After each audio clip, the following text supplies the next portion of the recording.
I didn't see it there, but it might have been one of the days when I was having access difficulties on that information. So there's a port portal, generic portal, but you can't access different locations. So that's one of my questions. I thought that was great information. Where do I find it? So. How about we get you that? I don't know that. I've never looked at the website for ports. I look at Sanctuaries all the time, but I don't look at ports. I think you can access it through the portal. That's what I've done in the past, is access it through the portal, but I don't off the top of my head. I know I bookmarked it ages ago, so I don't know how I did it. Through the ports portal or through the web? Through the ports portal, not through our website, but I couldn't tell you how I did that now. So we have a motion and a second? Yeah, we should definitely make sure that it's an active link on our website.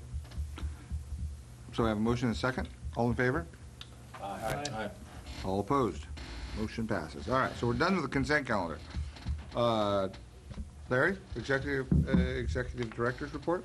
I'm just going to be really brief because it's a special meeting. As was mentioned, we received the Coastal Commission permit to dredge Woodley Island Marina and Phil's Landing Boatyard. And this was to really do the beneficial use to do the upland dewatering area. We already have all of the permits from all of the agencies to dredge both Woodley Island and Phil's Landing Boatyard to go to Hoots. This was to provide contractors with another potential alternative. Then I also, the EPA and the Army Corps of Engineers had a public meeting at the, the waterfront building across Aquatic Center? Aquatic Center last week, and then we gave the EPA and the Water Board a tour of Humboldt Bay, and so those are always good opportunities to get one-on-one time with the staff there, and so we were able to give them, our perspective on a lot of the different projects that we were working on, and so those kinds of things are just really, really helpful. Lastly, I just wanted to introduce two of the new employees that are here tonight. Brittany Anderson, she replaced Jenna. She's our administrative assistant, and she's been really fantastic. And then Chris Nicholson is replacing Alan Babylon. He's our director of facilities maintenance. And so one thing I'd just like to say is when you have a really great board and you're working on really great projects, you tend to attract really great people. And I must say that we have an excellent, excellent staff. And so because of our staff and the projects that we have and the community support, it's really looking like things are moving along. We still have a long ways to go. And but with good quality staff, we're going to get some stuff done. Thank you. Unless they have any reports from the back, do they have staff reports that they like to provide? Britt, can you give us a staff report? Welcome aboard. I'm just a member of the public. Thank you for that. District Council? No report. We don't have any commissioner reports from you, Larry? Since we met last Like a week ago or something, 10 days ago? had a workshop open forum, which I think was great. I picked up a lot of information from the public that attended, and I think there was some good information went back and forth. Good and positive. Stephen? Also, not much to report since the last time, but I did want to, hearing some of the concerns about the special meetings, which I have the same concerns, but those are my memories, so I went back and double-checked the minutes. And so at the last special meeting, when a lot of those concerns were voiced, and we said that we were going to try and not have future special meetings, that was when, during that part of the discussion, we were talking about, that came up because we were having to cancel our last meeting and schedule this meeting. So this meeting was scheduled at the last meeting. So it shouldn't have been a surprise. And it was right there in the minutes that Monday, August 12th at 7 p.m. was proposed as the date for the special meeting to replace the regularly scheduled July 25th, 2019 meeting. So I agree that we need to do our best, and Greg and I have talked about it, to not have meetings. I know there's been a discussion of going back to 2 regularly scheduled meetings, but this one was scheduled at the last meeting. And that's, had a few meetings and other stuff during the month, but that's my report. Thank you. Richard? Nothing? Patrick? You don't have anything to report either, right?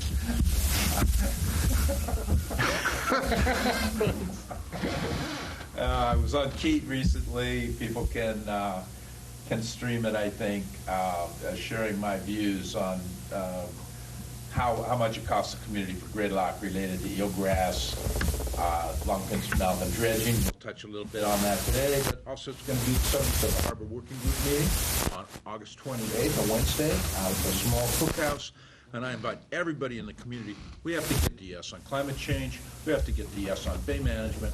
If we're going to restore the ecosystem of the bay, then we're going to need to work together.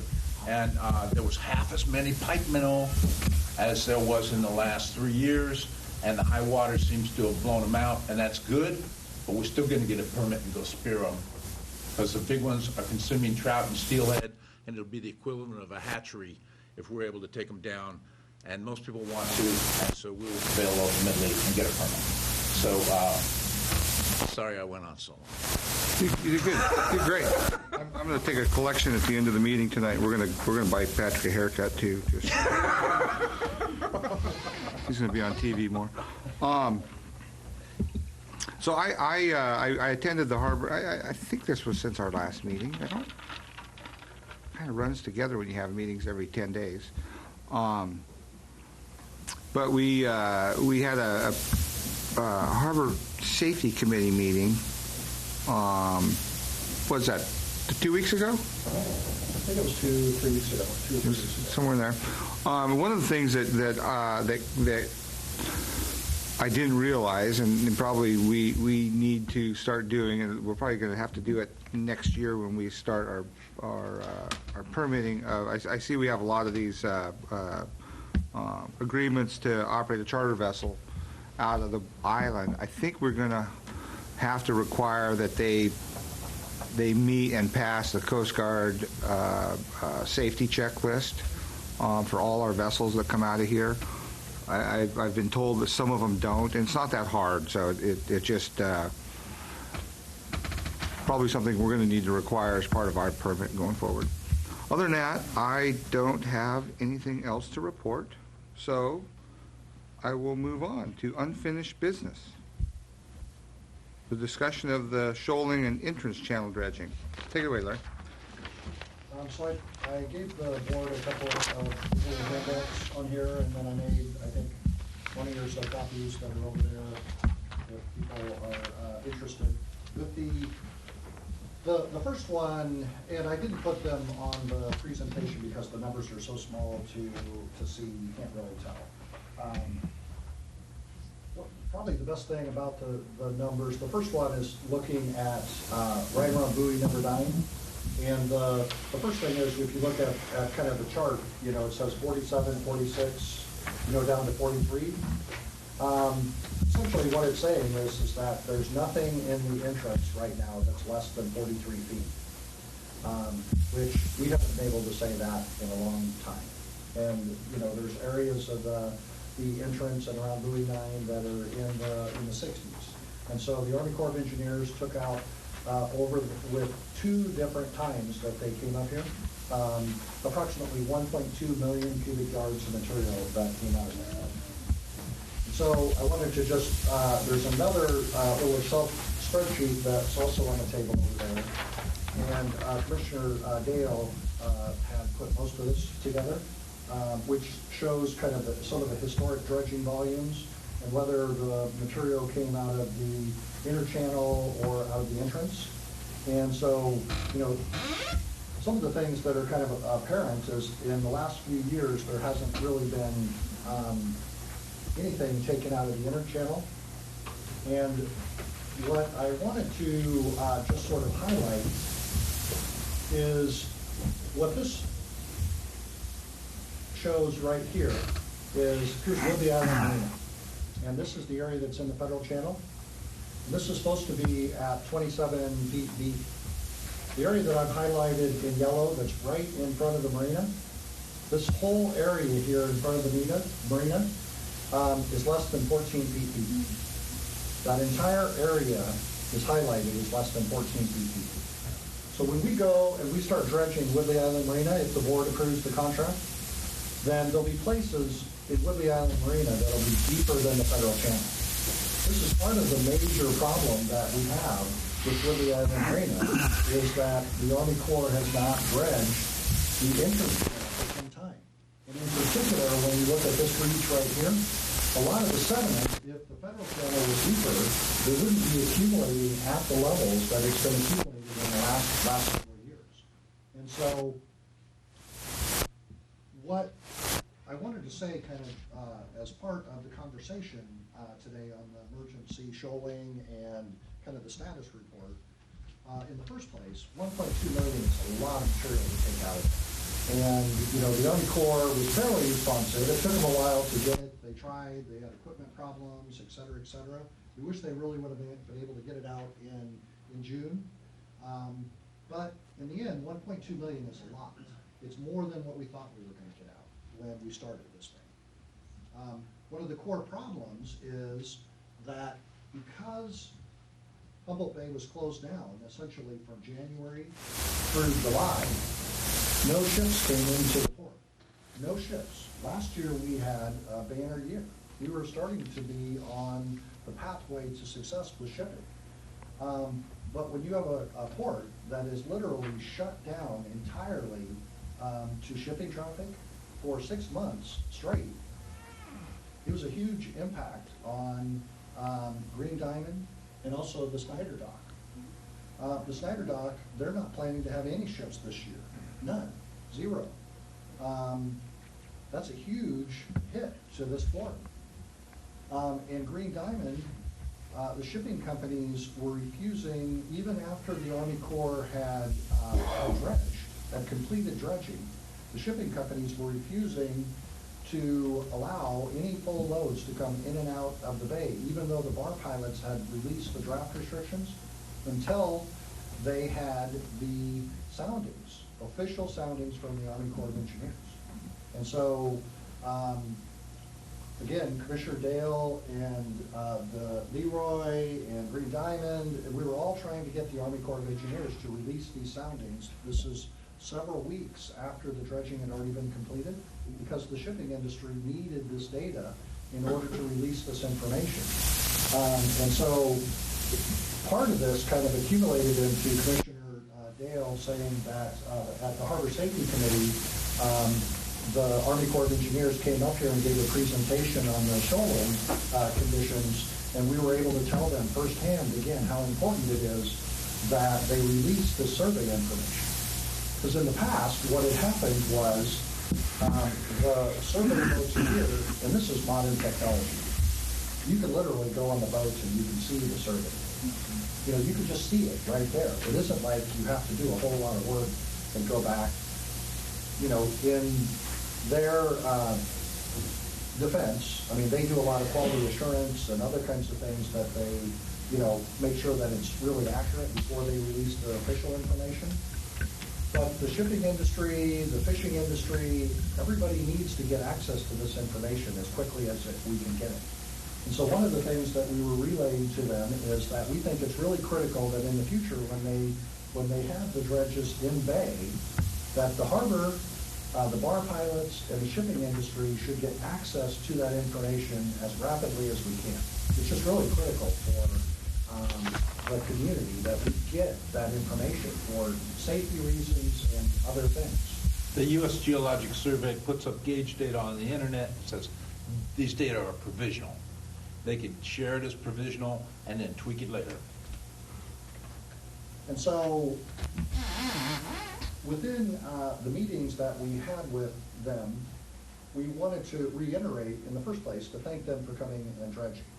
And the second is that at the start of this year, we had $3 million. The Army Corps had $5 million to dredge the entrance, and then there was an additional $3 million that was allocated to dredge the inner channel, you know, all the way up to in front of the marina. We had the emergency shoaling conditions, and then the Harbor District requested that they reprogram the $3 million to the buoy 9, the emergency dredging. And so now we've been asking the Army Corps of Engineers to reprogram that $3 million that we reallocated last year in the next fiscal year's budget, so we can go and remove these problems so that the Army Corps of Engineers could come in and dredge in front of Woodley Island and some other catch-up areas within the inner channels as well that we prioritized and look at them. And so one of the outputs that came from the discussions is the Army Corps, they asked us to put together a list of questions or a list of specific requests that we would like from the district. And that's part of the reason why I wanted to have this meeting tonight, so that any member of the board or the public, if they have anything that they would specifically like us to relay to the Army Corps of Engineers, then they could take down that information and we could put that in a formal letter and then transmit that to the Army Corps. And so what I would request that we do is that we continue this item to the regularly scheduled meeting so that people could have time to think about it. And then I will put together a draft letter and people could then add on to those things, or the commission could add anything on to that. And then after the regular scheduled meeting in August, then we would transmit that to the Army Corps. So that's my report on the trip. I think that's a great idea. Any comments from the board?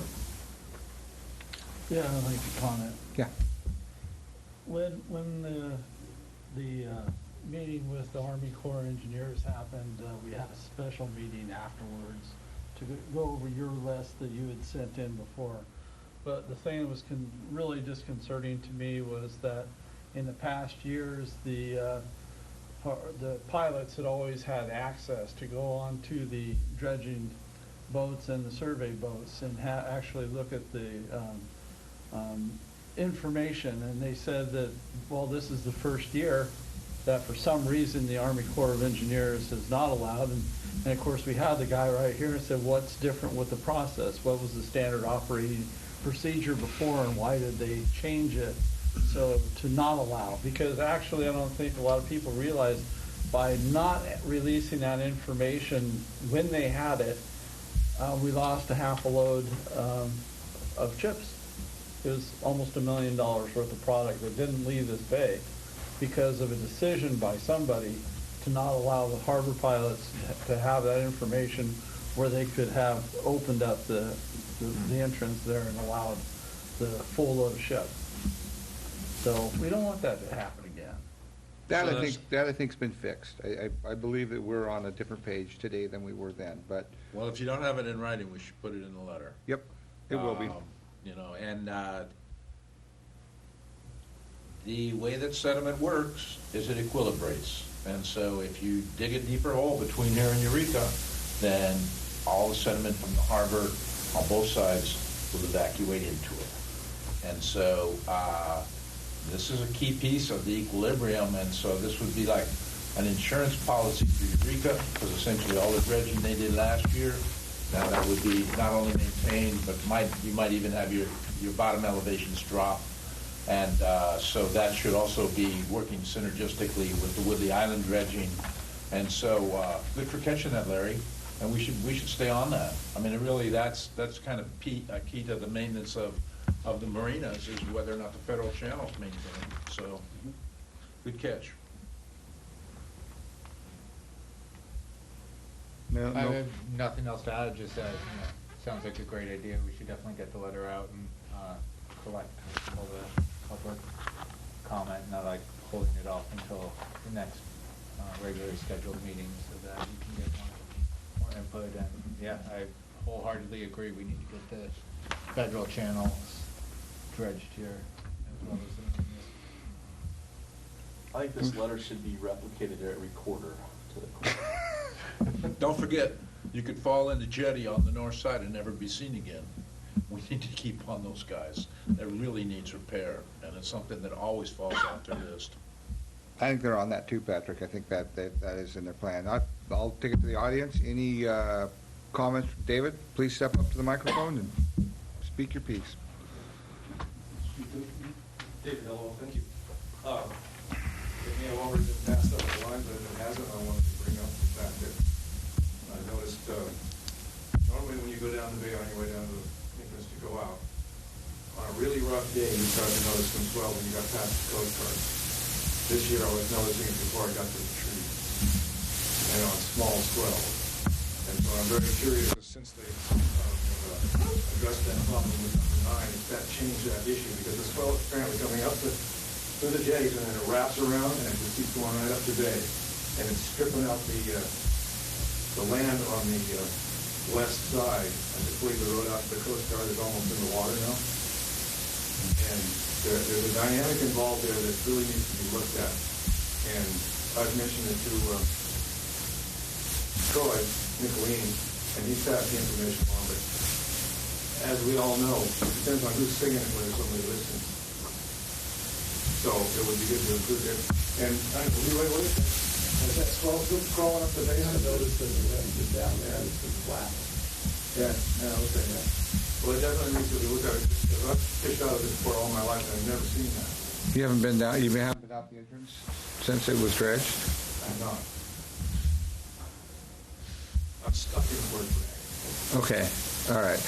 Are you going to say you were stuck in the right out in front of the room? We won't go into all the details. In any case, there's a new dynamic in the bay, and it should get passed along to look at. Thanks.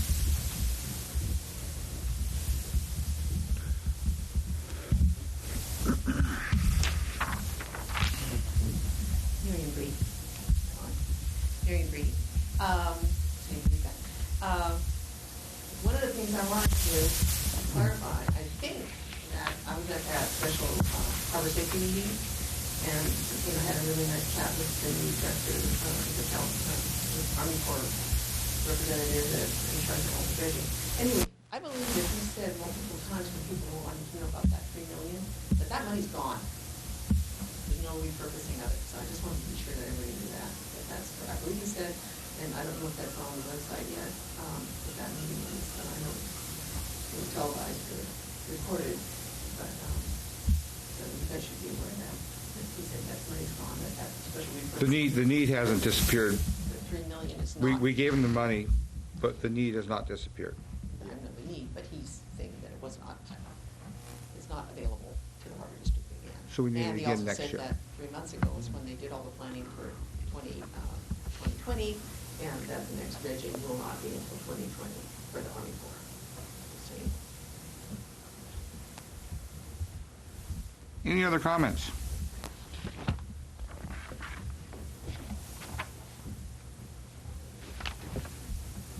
Karen Brooks, Bayside again. Great information. So part of that letter to go there was, they talked about what to do outside of the channel and some ideas on deepening. So a lot of the Eel River sediment would not come into the harbor. So hopefully, they talked about there's possibly a study going on with that. It'd be really great to even have updates on the work that they're doing. My question on the inner channel, which I think is a priority for people living there, and also the city side as well. We get the tall ships that come in and all that kind of stuff. So, maybe this is City of Eureka and the Harbor District and the county kind of all tag team to really kind of say, yes, we're going to have priorities with the entrance, but we can't forget this is really important. Maybe there's some grant funding to help seed the pot, so to speak. But yeah, I do agree that that's important. It's been overlooked because there's been other emergency problems that we can't forget. So. Any other discussion about the shoaling entrance dredging? All right, thank you, Larry.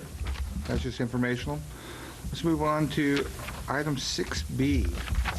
It's been a while since we've awarded one of these, so let's see if we can.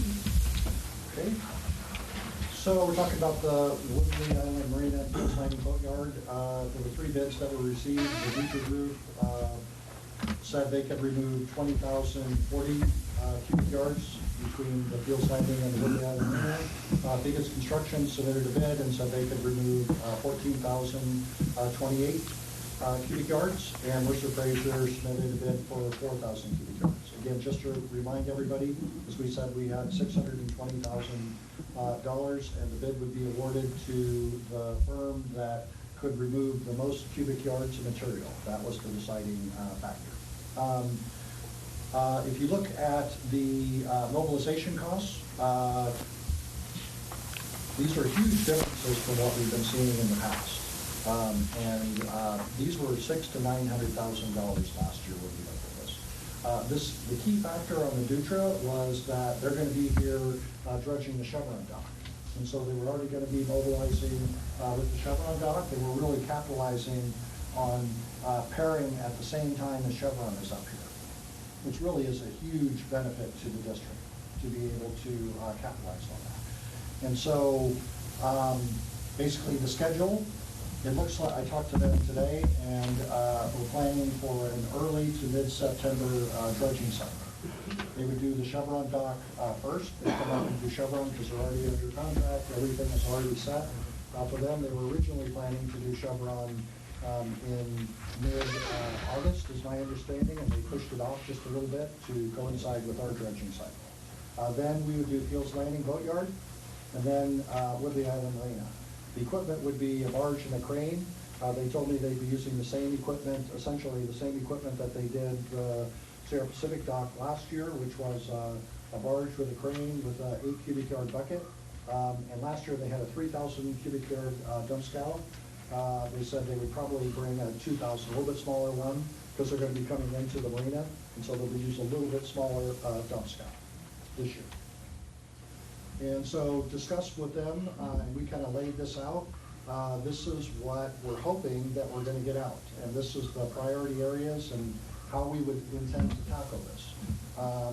It's looking like a little less than 2,000 cubic yards of material out of the Fields Landing Boatyard, and then we would jump to the fairways, starting with D&E, and working our way down to the end-tide. If the numbers are right, this is just a little bit over the 2,040 cubic yards of material, and that's part of the reason why we're asking you to allocate some contingency funds, because we hate to kind of stop just right, if you're almost through with something, because we want to be able to get as much done as we can. And there may be a little bit of contingency that we need, because these are all estimates that were done last, I believe it was in March is when we took these samples. And so in the Fields Landing Boatyard, we with Todd Redkey from Redkey Marine and our staff went down there and looked and kind of identified and said, how should we tackle this? And essentially we're looking at going about 90 feet from the end of the dock, and then going out and going down 14 feet in this area, and because this is the primary area that we use to haul out. The second thing is that in the future, all this area, if we need to access this could all be dredged from the shoreline. And once we get the permits to do the upland dewatering, if there is a need that we need to go in and tackle that, it's pretty easy for a contractor to come in and tackle that from the shoreline. The likelihood of that is highly unlikely. We hauled my boat at 105 feet, and we didn't even get close to access in the 90-foot range. So it's more of giving us, like Patrick was saying, it sloughs off, it drops in. That should keep us running for quite a while. So that's a very, and honestly, I think that we probably won't end up going quite as far out as they think. I think it's going to be a little bit better, because we had 32 feet of water, probably halfway or 2/3 way from the dock out, that we had to really do cars. So that's a real promising estimate, and that's going to look really good. Thank you for that. So then with Woodley Island Marina, again, we would start, here's basically the Cafe Marina is right here. So between D and E would be the first place that we'd start, and do 12 and then 10. And these are basically, if you go, the pilings, where the pilings are, this is essentially the third piling in is where these lines are. If you go out there and see, I've asked our staff to put some markers at the pilings of where those lines would end up being. But this is the area where we're looking at targeting, and this is the area where the Coast Guard boat historically was located. And so if all goes well, we would be able to get this entire area. If the board approves the contract, shortly we will be sending a letter to all the boat owners in this area that they will have to move their boats during the dredging cycle. And if the boat owners don't do that, then we are going to have to move them, and then assess them a fee to have a private company move those boats.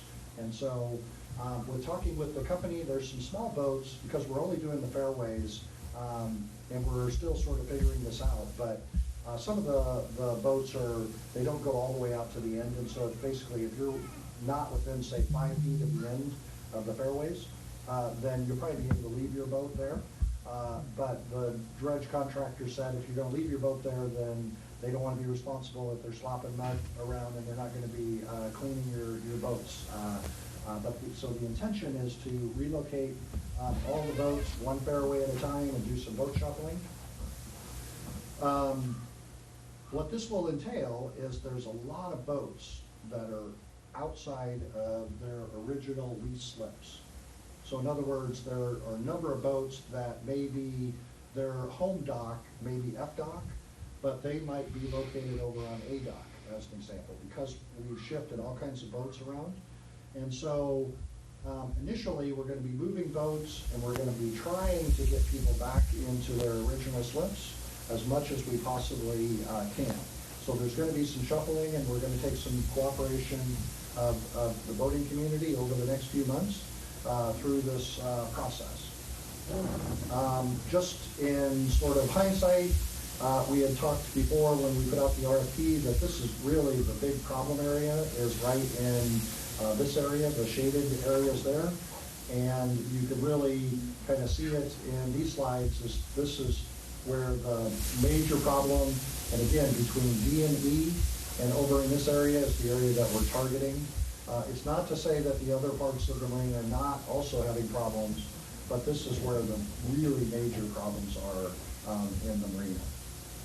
And so that's basically staff's recommendation to award the contract to Dutra for the $620,000, and then to authorize a 10% contingency for unforeseen items. Thank you. So moved. I have a motion, I have a second? Second. A motion and a second, any discussion? Larry? Wahoo! Start now. Let's go. Okay. Stephen? I concur with that sentiment. I'm thrilled. I'm really impressed with the amount of work they're gonna do for us. I'm very grateful for that. But I hope this is the last sediment that we send to the hoods. Richard? I'm actually a little bit surprised at the volumes that we're going to be able to get out of here at the price. And the last time we put this out, remember, it was a lot more than this. So I think this is affordable, this is practical for the Harbor District. It's a good start. We need more. Good. So the board is done. Would anybody from the audience like to comment on this item? So Patrick, if you read the Coastal Commission, you would know that they were showing hoods how much they're expanding it. So they anticipate all of our material to continue to go to hoods. That was a presentation by the Army Corps to the Coastal Commission for their expansion out there. Great. I agree with you. It's a little past time. As we see that for some reason that phenom torpedo, what, 75,000 mobilized, all of a sudden maybe somebody was pouring something over our eyes. We're all keeping our fingers crossed that Justin Zabel, who is very litigious, doesn't sue us for some reason. He's known for doing that. Hopefully he'll leave you alone. Trying to do a karma block for you to keep him out of that litigation faster. That's no fun for you. I did think that some of you, regarding our judging, and we're doing some infield planning, and we have king salmon. Patrick, I highly recommend you get a copy of what Larry provided me. There was an agreement for dredging and transfer of fishermen's salmon. And this is very relevant to what we're talking about. It are your future projects, and you're going to have to balance that and this in the future. And it does have to do with that $800,000. We don't know where it went. Also, can you work with Larry? Because I seem to remember that there was a second contract, not just a $2 million contract, but a second one with PG&E. I don't know if we gave away more on that one, but that's going to come to bear. Because basically regarding the permitting, if you get this agreement that I have here and see what your deliverables are, same as the rest of your dredging, it says regarding the permits and things of that nature, all expenses incurred in the permitting process shall be paid for by PG&E. So apparently that $800,000 wasn't used for permitting. They're supposed to pay for it unless there's another agreement. That's why they're asking you, is there another agreement that supersedes this? And that got sold away for next to nothing also. So you have a hell of a future in front of you. My estimate, people told me, is this particular park is going to be about $5 million, and it says shall do it. You have a contract. So I wanted you, when you're figuring all this other dredging, be aware that that shall happen in the future, and there's other people have dogs in that fight. So, but like you say, great to get us this far. We hope the weather holds up. We hope that they don't break down. It also proves, as I've always said, we had no business considering having our staff run a dredge. Because the difference between professional dredging like Dutras and the price you get out of Zabel and even Figus there, shows that professionalism is what it takes to do these kind of jobs. It's not something an amateur can come in and get trained and do without having breakdowns and not the right equipment and stuff. So that's just my thing on the dredge, always has been. David? Vivian?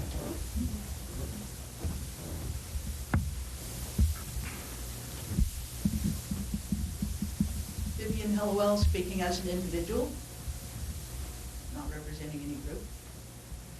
Since you mentioned that Dutra is also dredging the Chevron dock, this really might go under the previous item partly, but the dredging of the Chevron dock and the shoaling across from it, I have like aerial photographs of a giant plume on January 1st, 2016, coming out of Elk River that goes right onto the Chevron dock and across the bay to the other side. And there was less than 3 inches of rain on any day for a week, half an inch of rain to 2.9 inches of rain, causing this mud to come out the river mount and go right onto the Chevron dock and across the bay. You might want to keep that in mind when you're talking about the shoaling coming around the corner, that some of the mud is coming out the river mouth. And here we are paying for it. So thank you very much.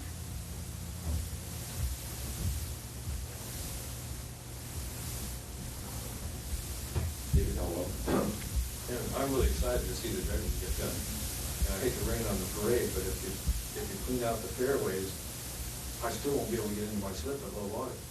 Because I couldn't get in my slip at low water 2 years ago. So that's going to be an ongoing, I can't leave the slip that I'm in now and go back to that slip if I can't get into it. And once I'm in it, if it damages my boat, I don't want to be there. So I'm not sure how we must not forget that is an issue. And that we've paid a lot of money over the last 7 years or something, we've been trucking dredge fees. And I think we ought to get some priority to get our slips straight. And the mud coming out of Elk River and out of freshwater, the water board gives discharge permits to put that mud into the stream. And then we have to pay to clean it up. And I think we need to investigate that more. If they're gonna permit people to put mud on it, so they should contribute to cleaning it up. I mean, if you dump a mess in your neighbor's yard by accident, you go right over there and clean it up. That doesn't seem to be the case in this. And I really ought to get in my slip. All right, thank you.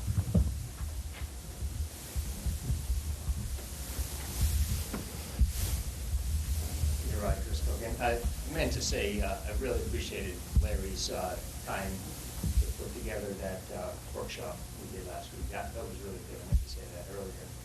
Because obviously dredging is a critical thing, and it's nice to see some progress happening. I do have a little bit of a question.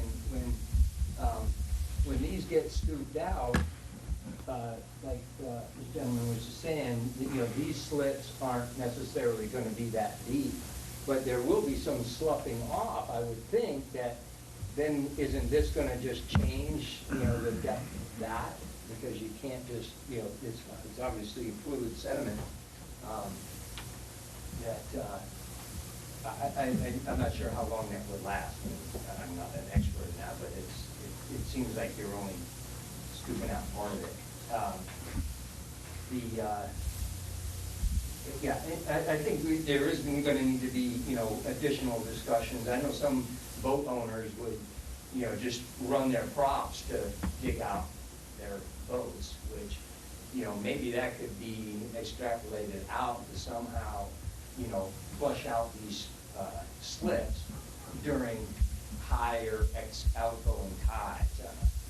It's just, I think we got to kind of look beyond just this scoop, dump, haul it out to dredge. I mean, that's just kind of ridiculous. And if this cutterhead dredge isn't ever going to be useful, or hopefully will be at some point, but I think we need to kind of think a little bit more outside the box. So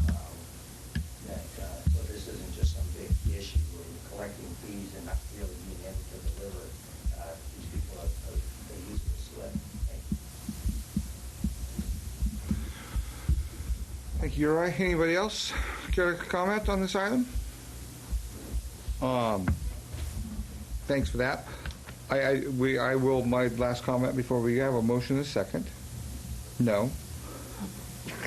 We have a motion and a second. My last comment, well, I think we have been thinking outside the box, and we are we are doing the best we can with what we have, and so I appreciate your tolerance with us.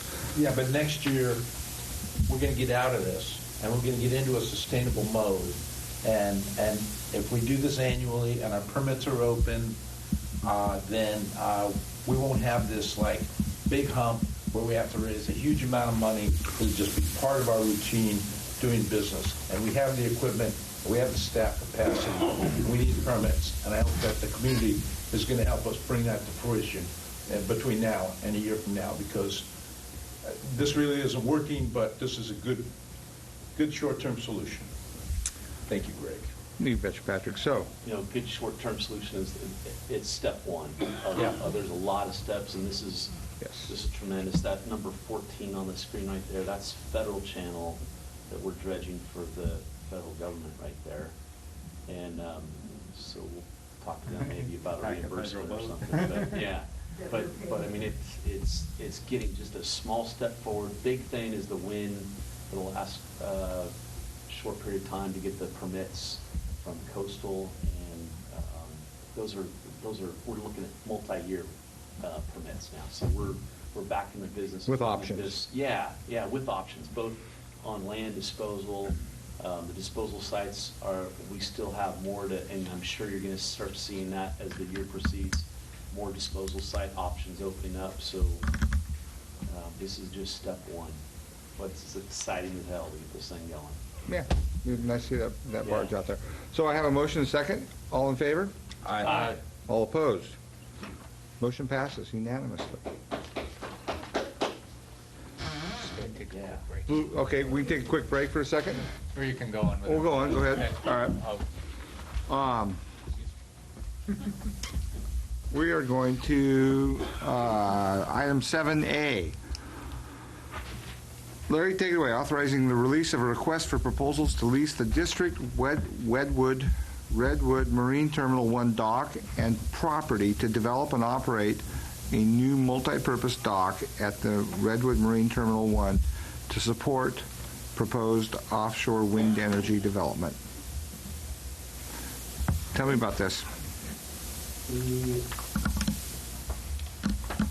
So, you guys are all familiar with the offshore wind that Bone's looking to release offshore, 30 miles offshore, directly off of Humboldt Bay. In essence, what the Bone did, they released a study and they looked at all the ports on the West Coast, including Hawaii, and then they identified the pros and cons of each one of those. And Humboldt ranked fairly high in each of those categories. And so there's kind of the distinction between, deploying them offshore and then preparing for the deployment of what needs to be done in the port itself.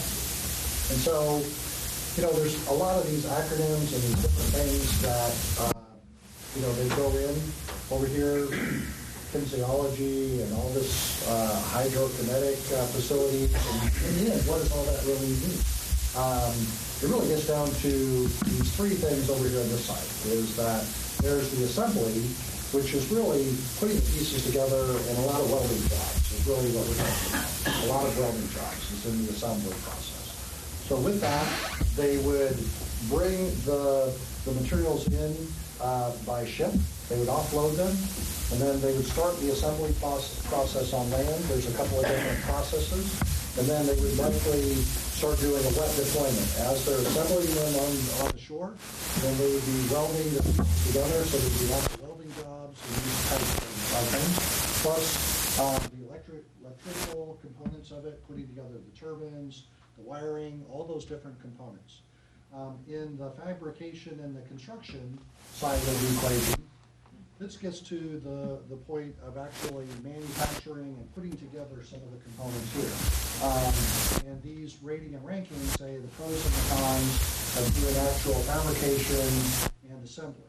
Within the fabrication, probably the simplest or the lowest hanging fruit is kind of the anchor assemblies. There's lots of anchor assemblies, and they would need concrete forms and other kinds of things. And so again, we're talking about a relatively large amount of onshore jobs that could take place onshore. And so we've identified the Harbor District's Redwood Marine Terminal 1 Larry, facility. what was the red one? I'm sorry. The red? That just means we need to dredge there. Is that right? That spar draft does not allow for assembly with existing technology within the port. I think that I'm not 100% positive about that one, Patrick. Sorry if I think stumped it's you, kind man. of like a sail. You know the sailboat, where you have the big keel that goes down below. Oh, okay. And there's certain technologies, there's certain amount, because we're talking about floating wind technology. Yeah. And there's different kinds of platforms that they have. Okay, so, but that's And only so one. some of them have a big, like, keel on the bottom of it. Yeah. And then others have different kind of floating mechanisms, but I'm certainly not an expert. Okay, all right, thank you. So we identified the Redwood Marine Terminal 1 dock for a couple of different reasons. And number one is because we're talking about completely replacing the dock.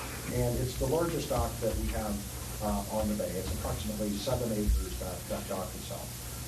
The second component is it's right at the end of the turning basin. So there's no other docks that are beyond this. The Harbor District's Redwood Marine Terminal 2, there's essentially kind of it's not officially a turning basin, but most of the ships turn right where the Eureka Channel and the main channel go. And so, in essence, the turning basin here is pretty much set up almost exclusively for this dock here. So there's a relatively wide turning basin there in case they need to do wet deployment so that other vessels and things could still go around it. The third component is there is about 43 acres that the Harbor District owns of upland that's on the land. And then the town of Samoa, I talked to Dan Johnson, and he agreed that he wanted us to put his property as part of the lease as well, if they decided to do, which would be an additional 34 acres that would be available, between 43 for the Harbor District's properties and another 34 on the shoreward side. We looked at, kind of like earlier, we were looking at soundings and the dredging.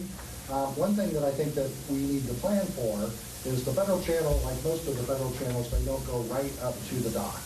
And so we would be responsible for the area between the dock and the federal channel.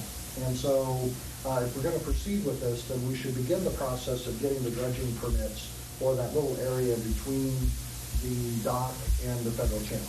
Let's get a permit to build the dock to the federal channel. Or get the dock to build, they usually like you to be a little away, but yes, that would work as well. And so within the report, we identified a number of priority goals that we have. And I just want to kind of briefly go over the solicitation goals. You know, the primary purpose is to develop a new multi-purpose terminal to support the floating offshore wind and other industries. The second is to increase maritime commerce utilization of the site. The third would be to maximize the indirect economic benefits of port operations to the surrounding community and the region, all the offshoot businesses and everything that could potentially go in. Secure business that support and enhances and diversifies the maritime operation and is compatible with other port maritime operations. Then maintain and enhance environmental protection and the region's quality of life. Maximize revenue from the use and operations of the site. And then to relocate the existing aquaculture and commercial fishing storage areas to better facilities. We've had a lot of issues on the site. The dock is basically falling apart. We have forklifts falling through. We need to have better facilities for the aquaculture and the commercial fishing fleet because that dock just won't be here for very much longer if there's not significant improvements made to it. And then lastly is to comply and support the port's policies. There's been a number of different businesses that have come up here over the last year since the Rotary Coast Energy Authority released the original request for proposals for the offshore wind energy. And a lot of people are looking at our port. I mean, international, national companies are looking at our port. And so I've taken a number of different groups out to this site and shown them our facility. And I've been asked several times what is the district going to do? The choice is either the district is going to raise the funds and go through the permitting and develop it on its own, or a private developer would do it on their own if they were going to do it at a different location.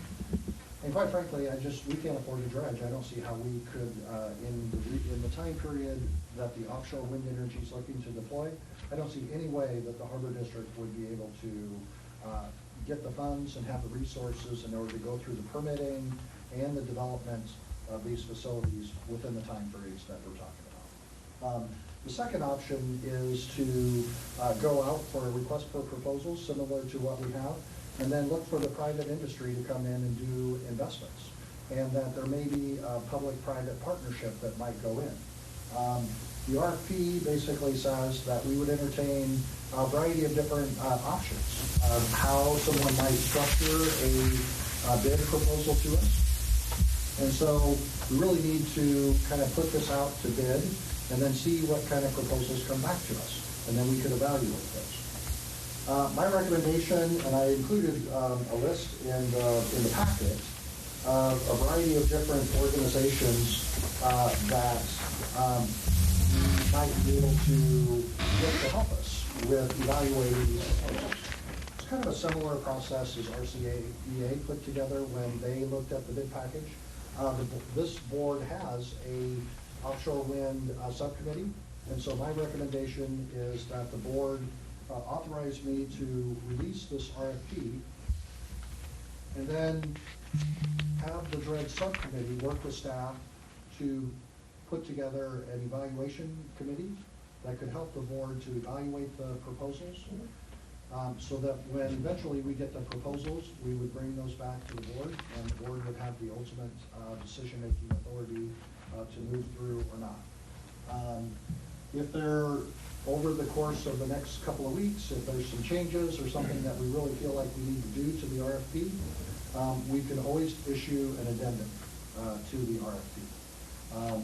I just believe that we should go ahead and release the RFP, and if we want to make changes in the future, we can always issue an addendum. If we don't issue the RFP, then in my mind, we're getting to the point where some of these organizations will be looking at other ports.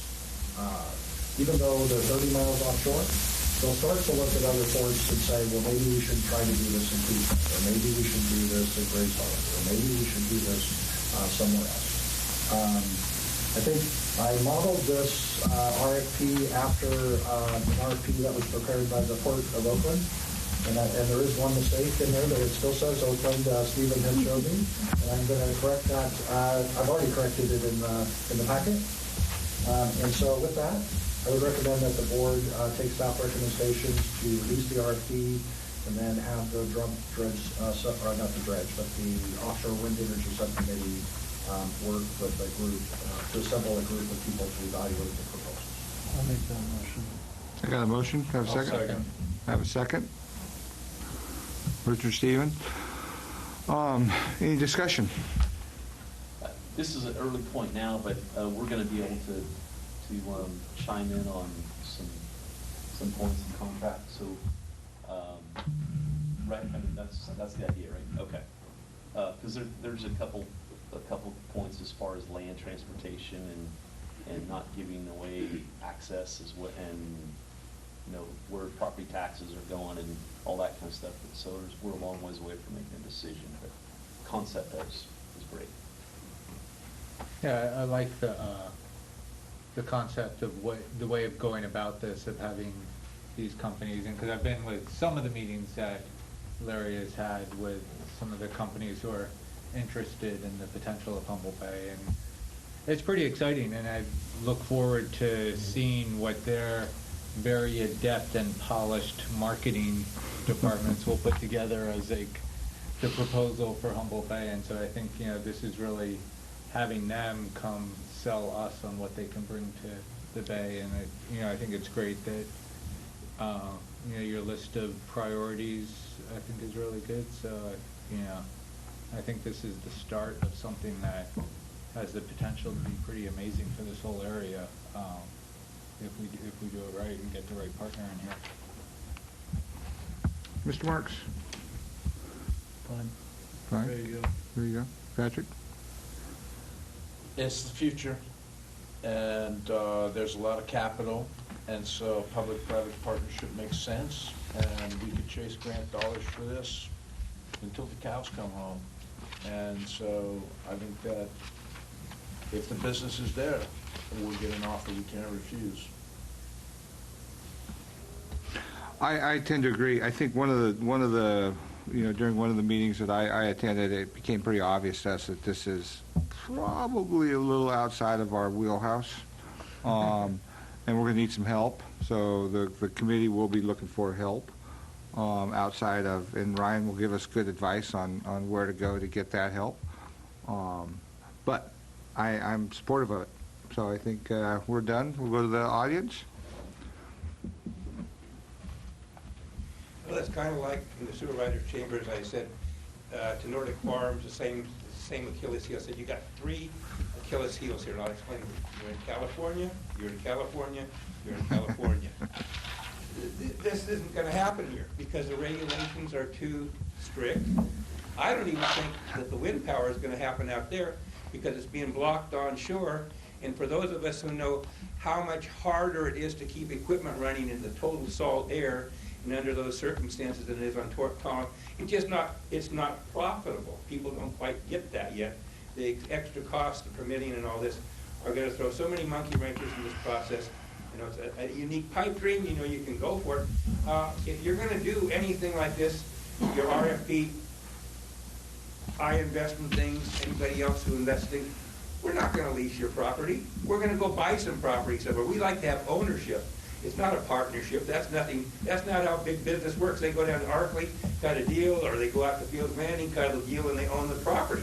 I think it's time for you to consider divesting yourself of that potential money pit, the same as you have the pulp mill where you're going $650,000 of your $800 and some $1,000 negative is there, rather than $25,000 is all that Marina caught you. You're out of your league in ability to go ahead and develop these projects, and I think you're out of your league as far as people coming in and wanting to play. But it'll be interesting to see. I guess it doesn't hurt to throw some spaghetti out there. But from what I've seen, what I've been in here, 7 years now, you've been throwing spaghetti. I really haven't seen any stick yet. Hi, my name is Stan Brandenburg. I'm just looking at this project. It looks like it's a magnitude of about 250 to 300 million bucks. I mean, give or take, it might even be more. So it is a pretty substantial project. And Commissioner Higgins, you said that chasing grants. I mean, has anybody looked into any federal transportation grants at all? There might be something available. I don't know. I know that the state of California has mandated green energy, like we're supposed to be. I don't know what it is. 30% renewable, so I mean there is impetus to make this stuff happen. Whether we like it or not, it's coming down the pipe. So, I think it's a good project. You know, I know that dock is rotten. It needs to be replaced. There's a bunch of other docks that are rotten that need to be replaced, and so, we haven't got any proposals for this at all. I mean, I would imagine the facility that's gonna be built out there is gonna have the cranes in place just specifically for doing those wind turbines. I would imagine that they'll probably come up with some design concept like that. You know, good luck. I hope that this happens. I mean, I think our court needs it, so thanks for, you know, being proactive in this. It'd be great for our local economy if it could happen, so good luck.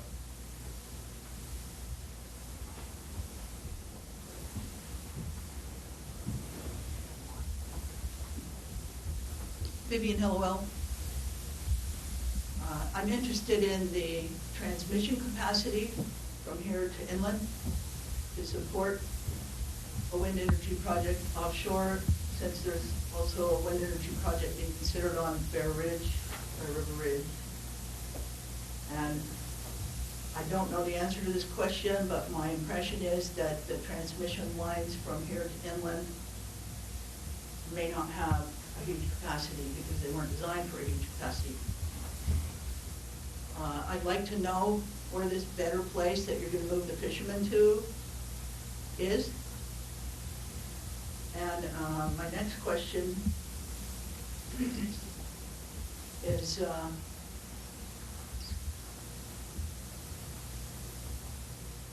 RFP. Will that be soon available on your website? I haven't seen this packet that you're looking at here tonight that you're about to vote on. And other people mentioned it's not, they couldn't find it online. Is it online? It's online. Okay. Is the RFP going to be on your website shortly? Yes.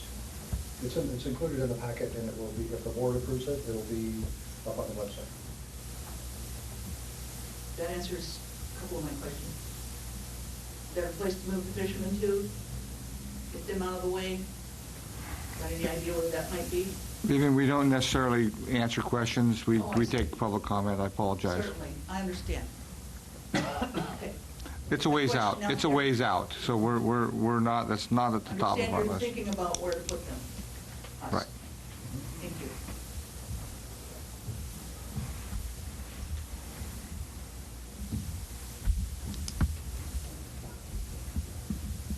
Hi, Karen Brooks again from Bayside. You know, Diablo Canyon is being shut down. We have a huge need for energy. California imports a lot of its energy. We need to pioneer this. I think this is within the culture of our community. I think it's a great way to develop our bay. We have to be careful and smart about it. Now, the East Coast is doing this, and I would recommend that we look at hiring a consultant to help us navigate this so we do it right. You know, we all also need to consider what happens at the end of the life of a project. What happens when those things are done and they're floating out there in the ocean, you know? How are they going to be decommissioned? So there's a lot of moving parts. I think Humboldt is up for the challenge to be the first to do this. I would like for this to kind of be the spot where it happens on the West Coast, like this assembly can keep going. I personally believe the Field Running is a better place logistically to get it in and out. Those are pretty big platforms, and it's pretty cool to see how they're made.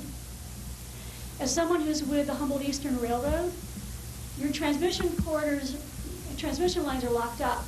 With the rail corridor, they're building railroads and transmission lines together. And they have a big project they just announced in Iowa, and that's all renewable energy. So that's a big, huge barrier for a project, is like, how do you get the power out of here? So I would really love to see Humboldt County as a huge exporter of renewable energy, and I think we can pioneer the entire West Coast. But let's be smart about it. So let's look at having a consultant help us, because it's being done in other places. And one other thing is more of a point of order. I couldn't find this packet to read and comment on tonight, so you may be able to say, let's move forward with the RFP, but I don't know that you can actually make a decision to release it. Another idea is APM on the East Coast was doing a whole new port development in conjunction with the harbor, which Virginia, the state, does. So they actually did a lease agreement where you had a 50-year lease to do X amount of investment, and should they choose to do additional X amount of investment, they have an option to extend their lease. So they pretty much provided all the resources to make that happen. And the governor's office just announced a whole bunch of incentives that it would be really good on your RFP to include all this information, because businesses are going to look at it, how can I get my return as quickly as possible, and what's the likelihood of it going through. So working with the governor's office, because they can work with the Coastal Commission. I think that they can, and especially if this is a pilot thing, I think there's a great partnership at the state level to make this happen as well. But there are a lot of incentives that are out there, because this is a job-bringing thing. And it's an initiative for the state to get renewable energy going. So I think that there wouldn't be as many roadblocks with these type of things. So thank you.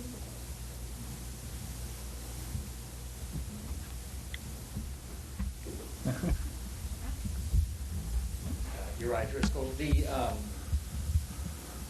me, having leasing this or maintaining possession of this for the Harbor District, if there is a willing buyer to take this over, especially with the wind energy. There are some serious issues with wind energy. I mean, I've been a big fan of it for a long time, but I've started recently to have some real questions about it. I recently went to Ireland, and they've got a bunch of windmills up there, but all of a sudden they're kind of walking that back, and there's some problems. And I've seen a lot of just dead ones standing around out there, and they're just left. So we know that the Bear Ridge one they're trying to push that along pretty quickly, because there's incentives that make that profitable at this point. But long-term profitability, as in out in the ocean, in those elements, is going to raise some issues without continued subsidies, which may or may not happen. As far as industry goes on this property, I mean, but I think that the Harbor District would be better off divesting itself from it, putting it back on the tax rolls, and getting someone that will invest and be locked into cleaning up the mess afterwards. Thanks very much.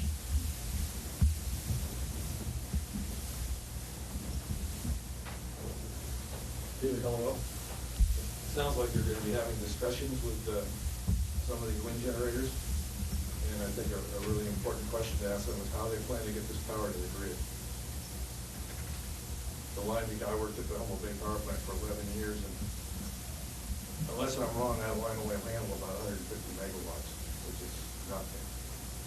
And if they want to put a new line in out there, from what I've heard, it's $600,000 a mile to put in a high capacity line, which would be required to move enough power to make any of this feasible. And that doesn't count the price of the transformers, because if you put in a line like that, you're going to put it in at DC, which means you have to transform it from AC when it comes to shore, unless they produce DC out there. But when it gets to the other end, it's got to be transformed down to whatever their voltage is over there. And those transformers are multi-million-dollar installations. So I'd be really curious to hear what they have to say if you ask them how they plan to do that. Because they may be, ladies and gentlemen, they may have lots of incentives if they can go out there and spend a bunch of money, and if it all goes poof, they're good because they already got paid.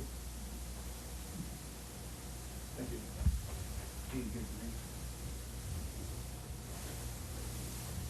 Please, step forward. Jeff Hunterlock with the operating engineer, secretary treasurer for the Humboldt Del Norte Building Trades. I love the idea. I love the concept. I love the interaction with the board and being advanced and ahead of the game.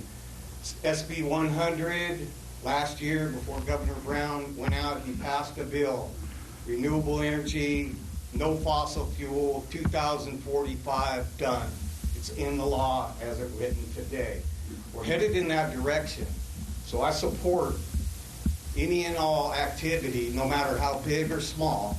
But what's going to happen with the transmission, my organization, I'm here to offer my services, my time here in Humboldt County to sit, because you're asking for individual groups, and I'm volunteering right here today. So I was on RFQ for Redwood Coast Energy Authority, worked with them, with the offshore industry. I know multi-companies, that international, local. I know multiple companies that are local here that do the work, and international company contractors. So again, I commend you on this. I like to be able to come up and say that being proactive and not reactive to everything's a good thing. So again, if you need to get a hold of me, Larry, you got my email, and I hope we're going on that walk tomorrow. All right? Thank you for your time. Thanks, Jeff. I think, Todd Rankin, Bill Brandy, I think anything that we can do to keep our docks and our waterfront active, if we lose these waterfronts, if we lose any of them, we'll never get them back. And I think that what you guys are doing, I think is just incredible, and I think that is what we need to do with every single dock we've been in this area. If we lose them for dawn, just like Bill Brandy, that pier down there was probably really incredible, and today, we'll never get that back.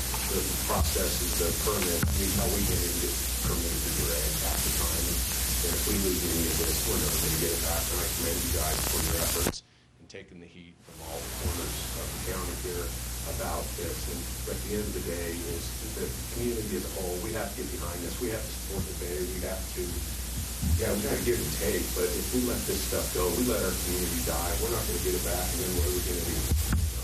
I mean, yeah, there's pros and cons to it. There's windmills, there's this, that. They're trying to do something here tonight that is at least trying to keep something alive that has been here for 100 years over. You know, go out to the Smola, to the museum that we were really very active in, and just walk through that and see what this place used to be and what it is today. You know, things on the wall. If we don't commit to keeping our day alive, we're not going to have it. We got no ships this year. I mean, we should have had a bunch more ships. It's all part and parcel to the big fight. We've got to fight it. Everybody in this room has to fight it. We've got to put all of our bickering aside and get behind our officials and get behind everybody and bury some of our disagreements and our stigmas or whatever this is that keeps us from saying, oh, we can't do this, we shouldn't do that. Get proactive, fight about it later on, but get proactive and get these things moving along before we don't have to do it. Thank you for your time. Thanks, Todd. Thanks for your answers, guys. Oh, yeah. Ain't done yet, but we're getting there. We're getting there, one step at a time. It's a good one. Thank you. Any more comments regarding this item? Seeing none. Larry? I don't know that we need Resolution. a motion. It's not a resolution. It's a request to authorize. So, we need a motion? Thanks, Ryan. Can I just make a? We did this. I thought we did a motion already. Can I just make? No, we did. Stephen Richard made it. Richard Stephen, Richard Stephen. Okay. Okay, thank you. We just need a vote now. We just vote. Can I just try and keep a really brief comment? Okay, Patrick. I'm sorry, Stephen. Oh, to stand up for some. One of the things that I'm thinking is real exciting about this is that it's not necessarily dependent on the turbines being just off of Humboldt Bay. And so this is going to happen up and down the West Coast, up through Oregon, up through Washington. And even though the Navy's blocking it now, if we're trying to get 100% renewable in this state, we're going to need offshore wind. And so the first port that's really developed to handle all this operations and maintenance and installation, they're not going to want to build 5 of these up and down the coast. So if they're building them all up and down the coast, Humboldt Bay could be the bay that services and deploys all of these. And that could be really huge. And so I'm real excited to see this going, and I think this should be something that we're gonna look back at a long time from now and see like this is like the start of a real huge redevelopment. And that's all I have to say about it. I couldn't agree more. So we have a motion and a second. All in favor? Aye. All opposed? Seeing that passed. So you are authorized to release the RFP.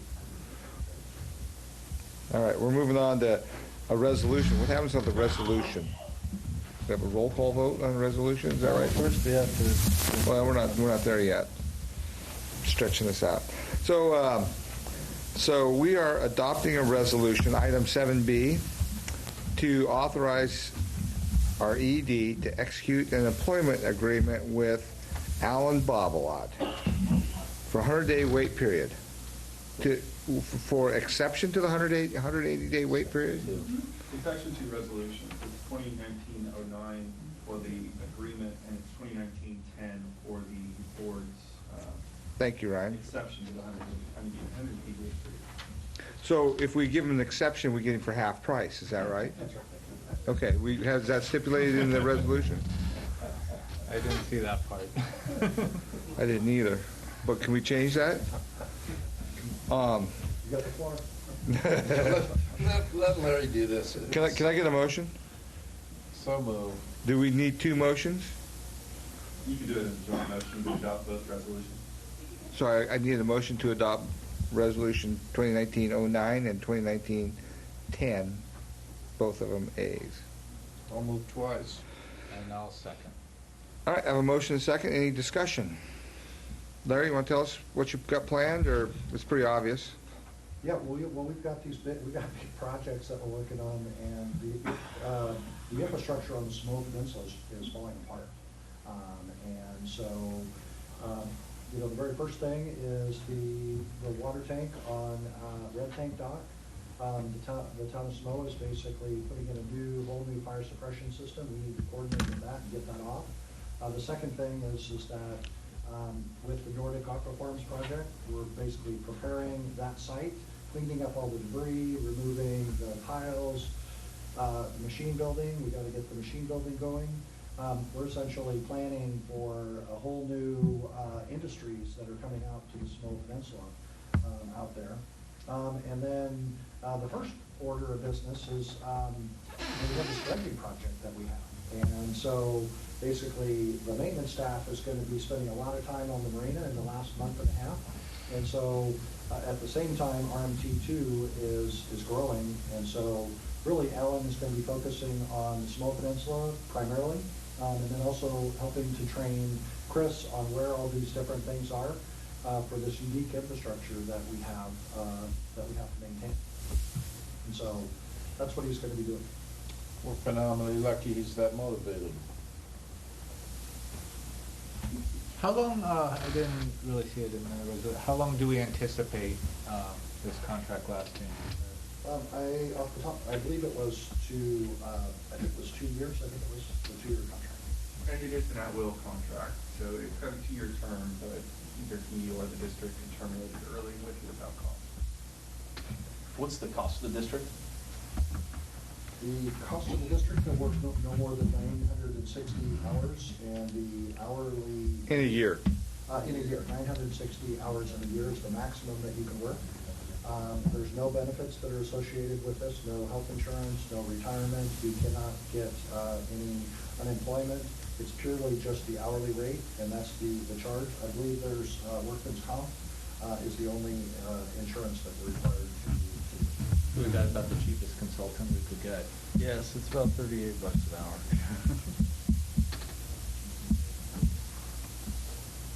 hour. Any other comments? I'm going to take it to the audience. I want to correct you on that, Greg. You've got institutional knowledge. That means you get paid twice what you were thinking about half. That's how it works. It is. And it's worth it. I mean, he's a heck of a guy. I just had a question, and earlier in the meeting during consent, you approved $105,000 or something for one person, $80,000 for another person.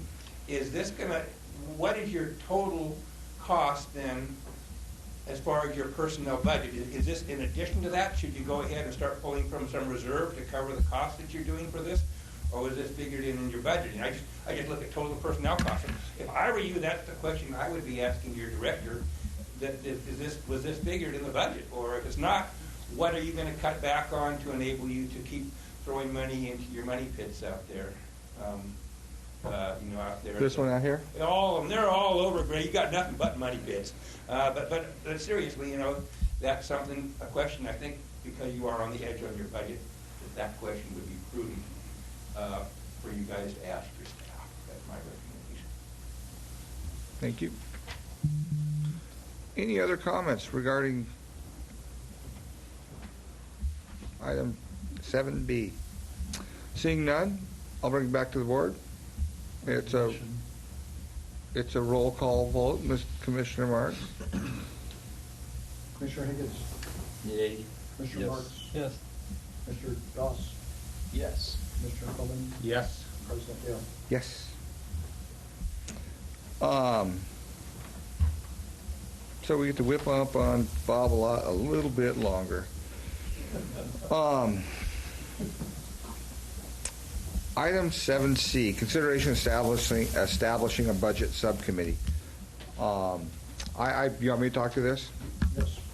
Go ahead. I asked to put this on, and I think it's probably not a bad idea for us to put together a subcommittee just to start looking at our finances, our budget, where we're gaining, where we're losing, and some strategies with staff. So I see this as a two commissioners, some staff, and going through not just the budget, but the entire financial situation, similar to what we did 7-8 years ago.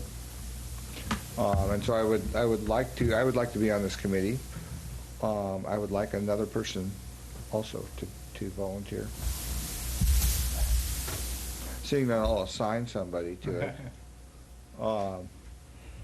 I would like to assign Larry Doss if you would be willing to do that.